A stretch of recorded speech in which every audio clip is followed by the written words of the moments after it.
நெல்லையில் வெள்ளம் சூழ்ந்துள்ள பகுதிகளில் உள்ள மக்களை படகுகள் மூலம் மீட்டு வருகின்றனர். நெல்லை கைலாசநாதபுரம் பகுதிகளில் மக்களை மீட்கும் பணியானது நடைபெற்று வருகிறது. நெல்லையில் வெள்ளம் சூழ்ந்துள்ள பகுதிகளில் படகுகள் மூலம் மீட்கும் பணி தற்போது நடைபெற்று வருகிறது. வீட்டிற்குள் தண்ணீர், சாலைகளில் இடுப்பளவு தண்ணீரில் மக்கள் சிக்கியுள்ள நிலையில் படகுகள் மூலம் மாநில பேரிடர் மீட்புப் படையினர் மக்களை மீட்டு வருகின்றனர்.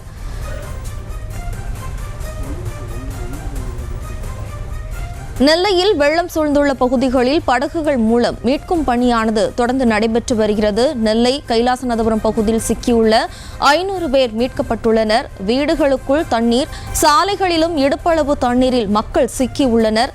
அவர்களை மீட்பதற்காக படகுகள் தங்களுடைய பணிகள் மூலம் பேரிடர் மீட்புப் படையினர் ஈடுபட்டு வருகின்றனர். நெல்லையில் வெள்ளம் சூழ்ந்துள்ள பகுதிகளில் படகுகள் மூலம் மக்களை மீட்கும் பணியானது தற்போது நடைபெற்று வருகிறது. இதுவரையில் 500 பேர் மீட்கப்பட்டுள்ளனர்.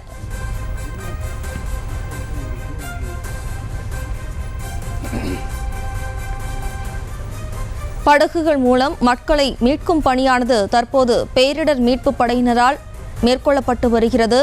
நெல்லை கைலாசநாதபுரம் பகுதியில் 500 பேர் தற்போது மீட்கப்பட்டுள்ளனர். இது தொடர்பான விவரங்களை தருவதற்காக நமது செய்தியாளர் மதி இணைகிறார். வணக்கம் மதி, விவரங்களை பதிவு பண்ணலாம்.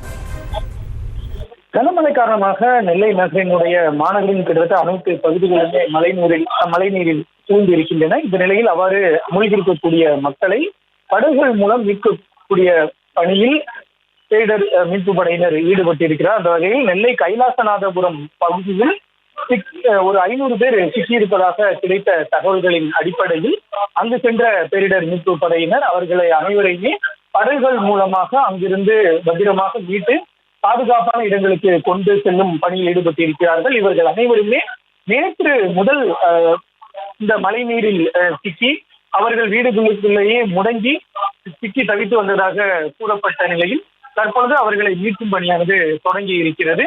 வீடு மற்றும் சாலைகளுக்குள் இடுப்பு அளவிற்கு தண்ணீர் தேங்கி நின்று நேற்று இரவு முதல் இவர்கள் அனைவருமே சிக்கி தவித்ததாக உடனே கிடைத்த தகவலை அடுத்து தற்பொழுது அவர்கள் அங்கிருந்து படகுகள் மூலம் மீட்டு பாதுகாப்பான இடத்திற்கு கொண்டு செல்லப்படுகின்றனர். மதியழகன், தற்போது படகுகள் மூலம் மீட்கப்பட்டுள்ள மக்கள் எங்குள்ள முகாம்களில் தங்க வைக்கப்பட்டுள்ளனர்? அவர்களுக்கு அத்தியாவசிய தேவைகள் வழங்கப்பட்டுள்ளதா? கூடுதல் விவரங்களை பதிவு பண்ணலாம். அரசை பொறுத்தவரைக்கும் இது போன்ற மழை பாதிப்பு இருக்கக்கூடிய பகுதிகளிலிருந்து மீட்கப்படுபவர்களை பாதுகாப்பான இடங்களில் பள்ளிகள், திருமண மண்டபங்கள் உள்ளிட்ட பல்வேறு இடங்களில் தற்காலிக நிவாரண முகாம்களாக மாற்றி அமைக்கப்பட்டு இருக்கின்றன. அது போன்ற முகாம்களுக்கு தான் இவர்களும் பத்திரமாக மீட்டு கொண்டு செல்லப்படுவதாக தகவல்கள் கூறுகின்றன. அங்கு இருக்கக்கூடிய மக்களுக்கு தேவையான அடிப்படை வசதிகள் அனைத்தும் செய்யப்பட்டிருப்பதாக மாநில அரசு சார்பில் தெரிவிக்கப்பட்டு இருக்கிறது. ஏற்கனவே முகாம்களில் இருப்பவர்களுக்கும் சரி, புதிதாக அங்கு அழைத்து செல்லப்படுபவர்களுக்கும் சரி, தேவையான உணவு, உடை உள்ளிட்ட அத்தியாவசிய தேவைகள், குடிநீர், பால் உள்ளிட்ட அத்தியாவசிய தேவைகள் வழங்குவதற்கான அனைத்து ஏற்பாடுகளும் தயார் செய்யப்பட்டிருப்பதாக அரசு சார்பில் தெரிவிக்கப்பட்டு இருக்கிறது. எனவே தாழ்வான பகுதிகளில் யாரும் இருக்க வேண்டாம். அவ்வாறு மழைநீரில் சிக்கி இருப்பவர்கள் கூட மீட்கப்பட்டு பாதுகாப்பான இடங்களுக்கு கொண்டு செல்லப்படுகின்றனர். செய்திகளை உடனுக்குடனும் துல்லியமாகவும் தெரிந்து கொள்ள சப்ஸ்கிரைப் பண்ணுங்க.